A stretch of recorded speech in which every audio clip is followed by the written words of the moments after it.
activity. Bob Fletcher, great to have you back with us. How did you first discover that weather weapons were being deployed and used? When did you discover it? You're an Iran-Contra whistleblower, a successful businessman. Okay. And it's a pleasure to be back. I really enjoyed doing the program.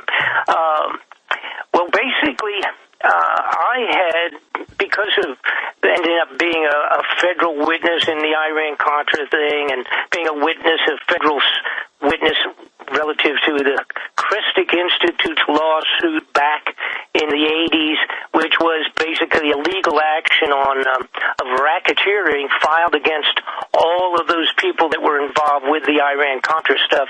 They actually had filed that legal action, as a matter of fact, prior to the expose that became the Iran-Contra inquiry. I ended up being a witness in all of that, and that was what just switched on the light when I found out, and was right in the middle of it, when I found out what kind of unbelievable lies and deviant stuff that was going on with people that we were hoping was leading our country in the right direction.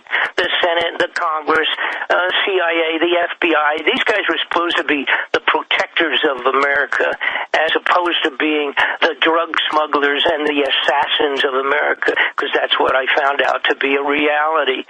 And because I was there, I've been there, done that, I saw it. I sat in on conversations with these generals that were involved with the weapons and joking about where they were going to go next, with where the next war was going to be and things of that sort. And these guys profiting, and of course that originally the tremendous amount of the weapons, illegal weapons, stolen weapons, and drugs and all that. The real big input was started in the Vietnam War, where they were smuggling the narcotics back in actually the carcasses of our own soldiers, which I can't think of anything more absolutely disgusting than something like that. And all of that was what opened my eyes. All right, so I started investigating and having people contact me after at the congressional and Senate level. There are a few guys always up there that are honest and legitimate. They're not there very long because they either become removed by assassination, for crying out loud, or they're simply removed by having somebody beat them in the next elections by illegitimate voting or whatever the case may be. But they remove the good guys as quick as they can. But there were always some good people up there that were looking into serious problems. So in that time frame here, we're talking going into the early 90s, and I was investigating and being involved with several different inquiries at the Senate and congressional level with some good guys. Dante Feisel was out of Florida, was concerned with the financial fraud going on, and several others doing things like that. They were kind of under the radar. These are not people that get a lot of media coverage, but they're trying to do the right thing. And, of course, Sonny Bono was another one. After we get into that story some other time. Yeah, we covered that last week. So how did you discover weather weapons? Because now... So here's what happened. I get a phone call, because, when you're doing this stuff, I got all kinds of really great stuff where people would just send me information, and they would say, don't mention my name, but if you want to risk your life, here's some information. I kind of get a kick out of that. But so I got a phone call, and somebody said, how about the weather control as a weapon? And I said, I was like you. I was incredible. I said, what? And he said, yeah, they're working on this thing where they can control the weather and actually use it as a weapon of war. And I said, well, I mean, if you could do that, that would be really something. I mean, you could wipe out a country, either financially or physically, do all sorts of destruction and things, but but it wouldn't be like a nuclear thing. You know, you nuke a place, you can't go in there for 100 years, so that's not a good way to take over a country or cause them problems. But if you could control the weather, that really would be something. And, of course, but my reaction was, you know, okay, well, listen, you know, I got 800 things to do this month, so next month I'll look into it. And he said, you know, we have a treaty. We have a treaty that we signed back many years ago with at the United Nations. Yeah, that was in, what, 1976? That was right. It was 70. Technically, it was 78. But but it was started, I guess, around 76. You know, and at that time, of course, nobody knew about this. All right, and it wasn't out in front. And I said, well, I mean, if I could find a treaty, you know, that's actually signed relative to weather control and being able to do this stuff, that would really be something. So I said, okay, I'll look into it. Stay there. We're going to see what you found next. Because, folks, I mean, look at how they keep hitting all these cities with these tornadoes. And they keep hitting mainly only in the cities. And even the meteorologists are saying, this is weird and they're coming out of nowhere. It's not natural. Bob Fletcher Investigations.com is his website. Our websites are Infowars.com and PrisonPlanet.tv. I want to continue with weather weapons. Then I want to get Bob Fletcher's take on the end game, where all this is going, what makes these criminal groups tick. But I knew this was coming. CNN weatherman blames tornadoes on climate change. We'll try to play a clip of this later if we have time. If not, we're linking to it up at Infowars.com. And sure enough, whenever there's any earthquake or weather problem, Al Gore says, just pay me carbon money and I'll fix it. And I've always pointed out, because Bill Gates is pushing this too, they can launch the crazy weather and then say, pay us a global tax. In fact, they're now saying, pay for a global weather control bureau and we'll stop the tornadoes or hurricanes from hitting. In fact, that's what Bill Gates is heavily invested in. We showed like a Reuters article earlier on that. So all of this is going on. Bob, I want you to continue how you started looking into this and discovering it and how advanced it is. But clearly now this is like the mafia saying, I'll burn down your grocery store if you don't pay me protection money. I mean, we know they've got this. The shadow government, no wonder they're so arrogant. I would say it's unbelievable as far as that's concerned. I mean, at this point in time, they've been so successful also, you know, which includes things like, you know, the assassinating Kennedy in front of everybody and all of that, getting away with it, taking down the biggest buildings in New York City and getting away with it, telling us it was a handful of these characters that a couple of afternoons planned how to do this major, gigantic covert operations. But anyhow, so I mean, we'll get back to the weather situation. So I have a couple people telling me, hey, this is real, and this is approximately 1994. So I was doing some other investigations for someone, and I don't remember who it was at this particular time, actually in the Congress. So what I did was I contacted the United Nations directly, just right with the telephone, just called them, and I told them who I was, and said I wanted to speak to somebody about getting a copy of a treaty that had taken place several years earlier. And they said, oh, okay, and they switched me over to the legal department in the United Nations. And I was, because of doing work at that time for a congressional office, I said, I'm doing a report for the Congress, and I need to have a copy of what is called the Treaty on Weather Modification that was supposedly done sometime around 1976-77. And the lady was very polite, and she said, hold on a minute. And she came back, and she says, I don't have anything on that. I don't seem to have that. And I said, well, you know what? I bet you that it's not for general public use. You may have to try the other computer program relative to the stuff that we don't usually put out for general public. Right? Now, when I said that, I had no idea what I was talking about in reality. I was shooting a dart in the air. I didn't even know, but I assumed that they probably had the double sets of books, so to speak. So she says, well, okay, hold on. And she says, listen, she got back. She says, this is going to take me a day or so. Can I get back to you? And I said, sure. I gave her my phone number, and I just said, sure, call me back. So son of a gun, the next day, I think it was, following day, this very nice lady called back, and she said, Mr. Fletcher, you were right. It's not for general public distribution, but I do have it, and I found it, and I can send you the whole thing. And I said, well, that's just great. And she says, do you need legal certification? And I said, sure, you got to send certification. And also, technically, I didn't know really what she was talking about. But I said, certainly send that. And she says, do you need it in both French and English? And I said, yes, if you don't mind. And I was laughing to myself because I'm thinking, this is amazing. Whatever. 10 years ago, I was a toy manufacturer, and now I'm doing what I'm doing. Okay, so she sent the whole thing to me.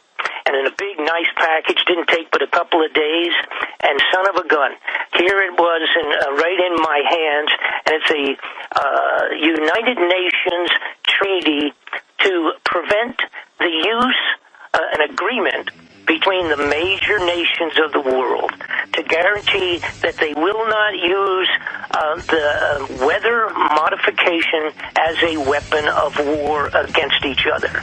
This is a treaty like we would do for nuclear weapons. This was done in 1976 and finalized in 77.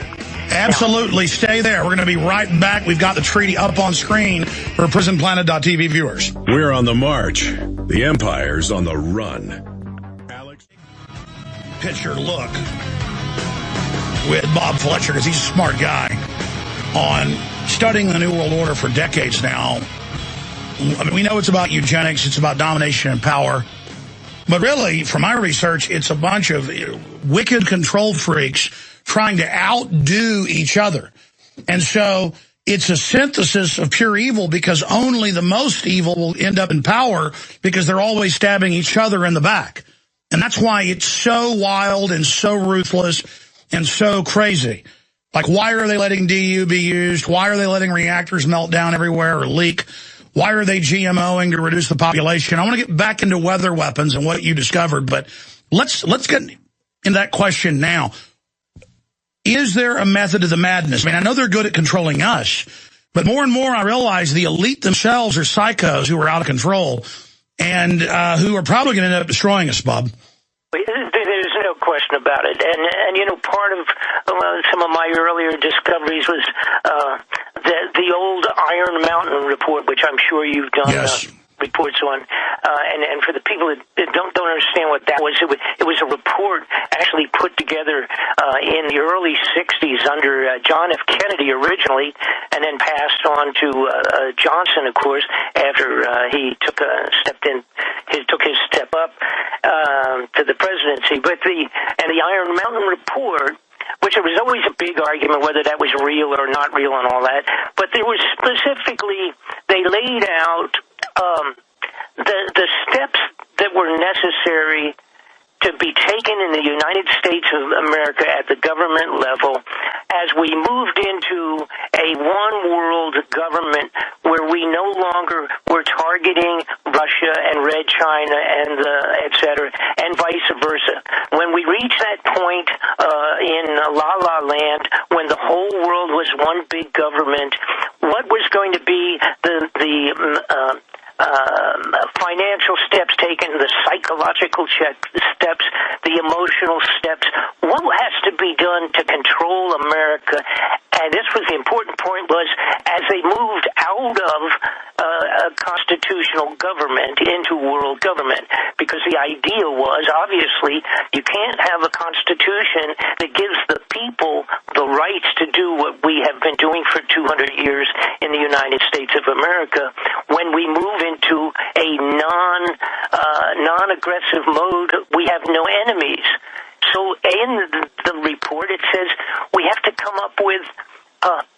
synthetic enemies that are equal to the dynamics of that they are artificial enemies that might kill us, the same as Russia or Red China might with atomic weapons, for example. So they write in the report, they put in there, you know what, we can use terrorists, unknown, unspecified, mystical terrorists that would cause us constant threat.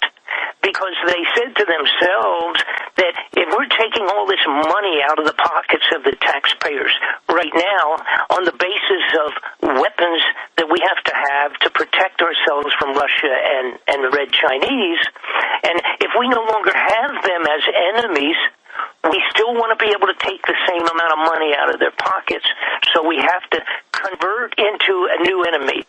They talked about unknown terrorism, and they talked about maybe UFOs, maybe utilizing the concept of aliens threatening the future of the world, and everybody would come together under one big umbrella, and we can slowly eliminate the Constitution.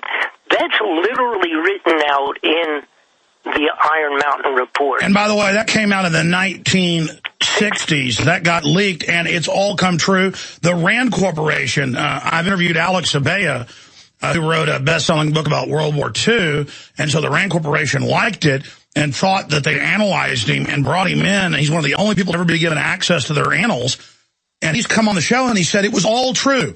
The end of the family, world government, phasing out all liberty, just a nightmare future. That is literally what they're establishing. It is. It was written and created in the 60s. It was a 30-year plan originally, basically, which we pretty much absorbed that at this point in time. Up through that, would put it into the 90s. They thought it would take that long to accomplish what they had to do. They laid out steps 1 through 9, by the way, which included world currency, which, of course, they're moving towards the power being transferred to the United Nations or some other such organization on weapons and things of that sort to move it out of the immediate control of individual nations, which includes us. And look at Obama's telling Congress, you're no longer over war, and Congress sits there and takes it. And yes. The generals tell him, you're not the boss anymore. Yeah. And as a matter of fact, I had this fantastic story that happened. I was contacted because I was out at this time in the 90s all over the United States doing speaking engagements, presentations before I became injured. And NBC or ABC contacted me, and they said, Mr. Fletcher, you're talking about this thing called the Iron Mountain Report. And I said, yes. And he said, would you come on, and I think it was 60 Minutes, it was one of the major programs, would you debate the fella that is still alive, the old gentleman that actually originally wrote that book that exposed, the expose of this? Leonard Lewin. Leonard Lewin. And he says, because Leonard Lewin is telling us that he just made that all up, that it was all just a novel that he actually put together. And I asked this guy, I said, as a matter of fact, the producer I was talking to, his name was Rick Nelson. Anyhow, sidebar. So he says, I said to him, have you read that? Have you read The Iron Mountain? And he said, no, I haven't, which didn't surprise me. I said, okay, well, I'll tell you what. First off, absolutely, I will go on and debate him face-to-face on your program. And I said, I'm ready to do it next week. You just let me know. I said, but he's not going to do that. He's not going to sit face-to-face with me with the information that I've got on this. And he says, oh, yes, he's already said he would do it. I said, okay, good. I said, but you need to also go over that Iron Mountain Report. Well, he called me back in about 4 days, and he said, Ms. Fletcher, the network has decided they didn't want to do this. And I said, oh, well, how about that? I said, did you read that report? And he says, yes. I said, did you show it to your superiors? What's actually in that book? And he said, yes. And I said, well, that's why they're saying they don't want to do it. So the bottom line was that I told them, I said, look, if this guy wrote this as a novel, then one of two things has taken place.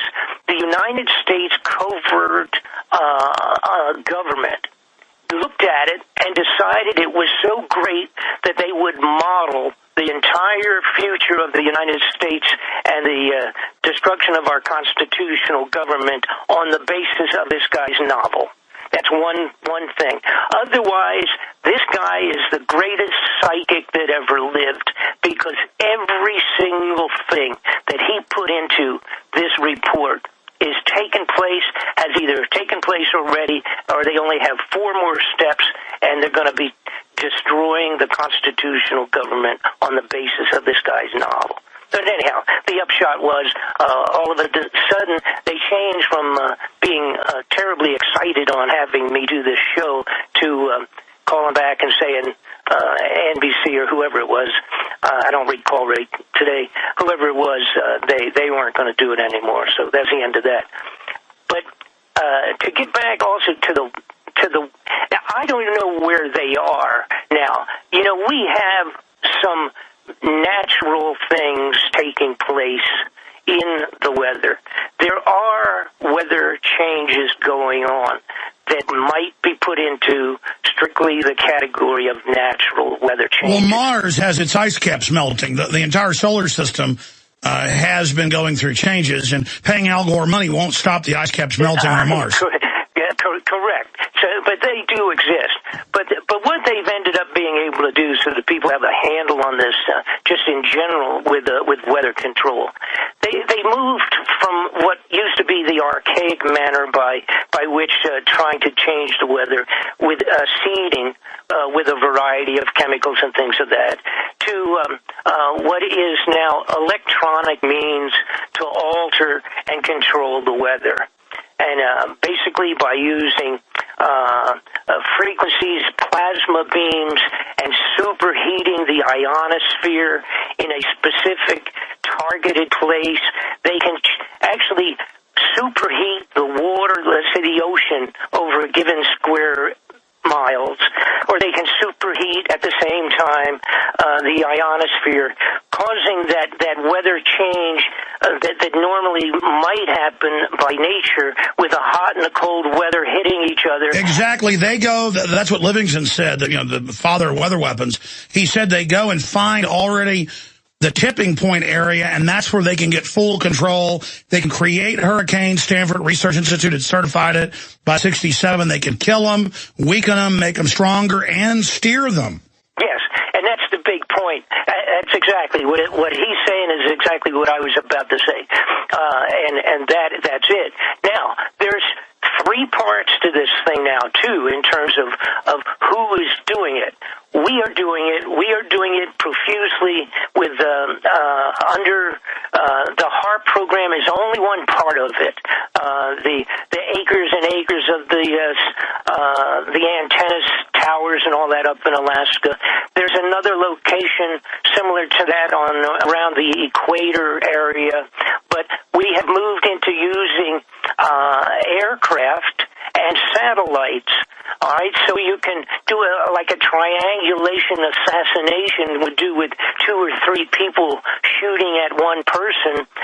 You have the same kind of a triangulation application with plasma beams from 2 or 3 different places, 2 satellites and maybe 1 ground base, and hit a given area very specifically, so many miles up and so many miles east and west, superheat the atmosphere, and this is where also these some of the contrails come in. Some of the contrails they discovered, again, was I think an accidental thing a few years ago, but that certain types of material, etc., could hold temperature if they were floating in the air. They found out they became conductive to hold an increased temperature. So if you put out a contrail in a given area, hit it with these totally invisible, like a microwave beam. Well, that's what the other scientists have told me, is that it's not just that they're adding stuff to the jet fuel that aerosolizes in some cases, so they have special jet planes, that go out and do heavy chemtrailing, but that that the beams they're firing into it is already resonating with natural nuclei forming out of the ice crystals, and they're using the airwaves as the exhaust paths and the ice crystals as systems to beam data down over the horizon radar, heating the atmosphere. It's everything. Oh, yes, and that's the problem. It gets into a lot of different areas. And by the way, in 1995, when I had just was receiving it was late '94 when I first got the United Nations treaty. Very late. I mean, it's like the end of the year. At the beginning of '95, I was able to get. Again, utilizing a friend out of Washington, et cetera, I contacted the right person, and they sent me what amounted to being probably 1,000 documents. It was 2 cardboard cartons, and this came out of the United States Air Force, and it was their entire weather as a force multiplier. It was the entire concept of not only how they were doing it or planned to do it and how it's being put together, but global weather networking and the application of military systems for weather modification operations. And by the way, you said this 15, 16 years ago. It's all been declassified now. The exact names that you've used, what they've talked about. And again, Bill Gates says that he's going to have this global weather bureau that controls your weather. And see, if you don't pay him, well, then some bad things are going to happen. It's amazing. Now, and also to say that I said something just briefly or a couple of minutes ago. There's a 3-sided deal to this now. All right, so we have what I call the covert government, the secret government that's trying to control and mess up America's future here and putting it all into their pockets, so to speak. One world government control. They're threatened by freedom because it will stop their monopoly. They're bad guys. Right. And what they've also done now, however, way back a long time ago, the Russians were involved with us directly at Lawrence Livermore Laboratories. The Russians were even given an award for their cooperation, but they were here in the Lawrence Livermore Laboratories working with our scientists on some of the earlier concepts on this many years ago. So what happened was the Russians back in the 90s, around the period of time that I was getting a hold of all of this, the Russians set up a company called ELATE. ELATE, and this was the Russian weather control and modification. And they don't hide it. That's why they cleared things out for the Red Square events. I mean, they advertise they control the weather. Right. They actually said that back in the 90s that for a couple of $100 American, a farmer could get guaranteed rain over his area and all that. Now, I don't know if they ever got to be good enough to do that, but when they started becoming running out of money, okay, when they all fell apart and all the rest of that, they sold this technology that they had actually developed with us, hand in hand, behind, under the table, all right? They sold a tremendous amount of this to the Red Chinese. So Red China now, with all of their money, see, they're able to purchase all of these weapons and things that previously they didn't have. They could, because now they have more money than they know what to do with, because we buy everything through Kmart and Walmart. But anyhow, so now what we end up with, we have the Russians with the potential to do it. We have the Americans covert operations doing it. And we have the potential of the Red Chinese. The Red Chinese Weather Control Modification Organization has 37,000 employees. Read my lips, 37,000. Now, of course, this is spread out all over. They do a little bit of everything. But that's how big the Chinese weather modification operation is. Amazing. Stay there. I can't believe this has gone by so fast. We're going to have you back up again. We'll be right back. I've got some key intel. We are back live, ladies and gentlemen, and we've got Mark Faber coming up on what's happening in the world economy. I was looking into the Iron Mountain report, and I've got links here where U.S. News and World Report did an investigation and found that when President Johnson read it, he, quote, hit the roof and ordered it suppressed for all time. Then top Harvard professor John Kenneth Galbraith, you've heard of him, said that he actually, as a consultant, worked on the book, and it's just like Tragedy and Hope. That was written so CIA people, section chiefs could understand, well, wait, we back communist and fascist and socialist as long as it's command and control. Even their own people need something so they can understand what they're doing, even though they're evil. And so, yes, Iron Mountain is real. Plus, look at it, it's all coming true. Just incredible. But you know, speaking of all this, they would say there's no such thing as weather modification. You're insane. Now they've shifted gears and, oh yeah, Dubai's putting up giant antenna arrays, controlling the weather, making their desert green. Oh yeah, this is happening. And then we see key areas ravaged. And even meteorologists, weather people are saying this doesn't look normal. And they're like, shut up, everything's fine. I think it's undoubted they're using this to attack the United States so they can then fearmonger and say, pay Al Gore, pay the Rothschilds money, or it's all over. Well, right. Here's the problem now. Like you said, Dubai is into it. See, Dubai has all the money in the world, too. So they're actually subcontracting weather control operations by, hiring the Russians or the Chinese to go in and do it, or even the United States covertly under the table. If you got enough money, you can get anybody to do anything.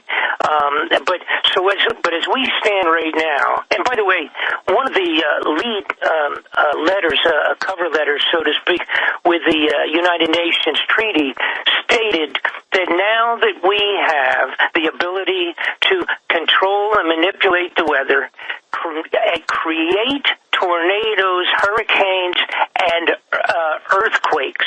That is specified that now we have the ability to make earthquakes and control the weather. We have to agree that we won't use it as a weapon of war. That was part of the United Nations treaty itself. And what we have now is the possibility of our own people creating all of these outrageous unknown tornadoes that come from no place in 5 minutes and disappear in 10 minutes after doing billions of dollars of damage. We have either that or we have the Red Chinese doing it to us because they are having weather like the weather we've had. And Russia has been having freezing weather and extraordinary storms of different types. And fires. And back and forth. And so the question is, are we today in the middle of the forecasted weather wars? Are we today, the people, ourselves and Red China and Russia, are we into a three-way, a major war right now using invisible microwave-type weapons and plasma beams to do all of these things? Because they do exist. And there's that old adage is we've never created a weapon and we've not used. And that's the story of mankind. So the idea that maybe this is not happening or that it's artificial, no. It's here. They have the ability, and if and it's terrible because you can't find it. You can't see the beam from the satellite. Well, that's the thing about technology and these weapons race. They always have to use it as a laboratory test in the real world because they're always racing with other groups to get that edge. Like the atomic bomb, there's never been a weapon that we've created that we have put on the shelf and not used. Bob Fletcher, investigations.com. You're one in a billion. Look forward to having you up in the near future for another hour. We'll discuss some other important topics. Thank you so much for the time, Bob. Thank you. We'll be right back. I'm Alex Jones of Infowars.com.